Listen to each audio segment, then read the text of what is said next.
ఓ పక్క సలార్ కలెక్షన్స్ ఆకాశమే హద్దన్నట్టు దూసుకుపోతున్న వేళ ఇంకో పక్క నెట్టింట కొత్త రచ్చ రాజుకుంది. Prabhas versus Kannada star hero Darshan అన్నట్టుగా సోషల్ మీడియా ఊగిపోతోంది. ఇప్పుడు ఇదే అటు కన్నడలోనూ తెలుగు 2 స్టేట్స్లోనూ హాట్ టాపిక్ అవుతోంది.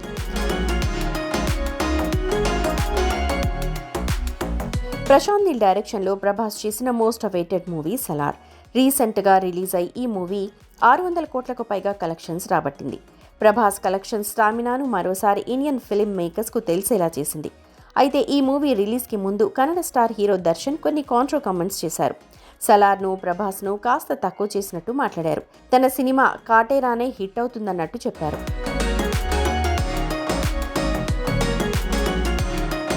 అయితే తాజాగా దర్శన్ కాటేరా సినిమా కన్నడ గడ్డపై హిట్ టాక్ తెచ్చుకుంది. ప్రభాస్ సలార్ కలెక్షన్స్ని కూడా దాటేసింది. ఇప్పటి వరకు సలార్ మూవీ అక్కడ 35.7 కోట్లను వసూలు చేయగా కాటేరా రిలీజ్ అయిన 2 రోజుల్లోనే 37 కోట్లను రాబట్టుకుంది. దీంతో దర్శన్ ఫ్యాన్స్ ప్రభాస్పై ట్రోల్స్ చేయడం కాస్త ఎక్కువ చేశారు. దీంతో కన్నడ ప్రభాస్ ఫ్యాన్స్ కూడా వారిని ఓ రేంజ్లో తిప్పికొట్టే ప్రయత్నం చేస్తున్నారు. ఇలా ఈ స్టార్ హీరోల ఫ్యాన్స్ ఇద్దరు ఇప్పుడు నెట్టింట రచ్చరచ్చ చేస్తున్నారు.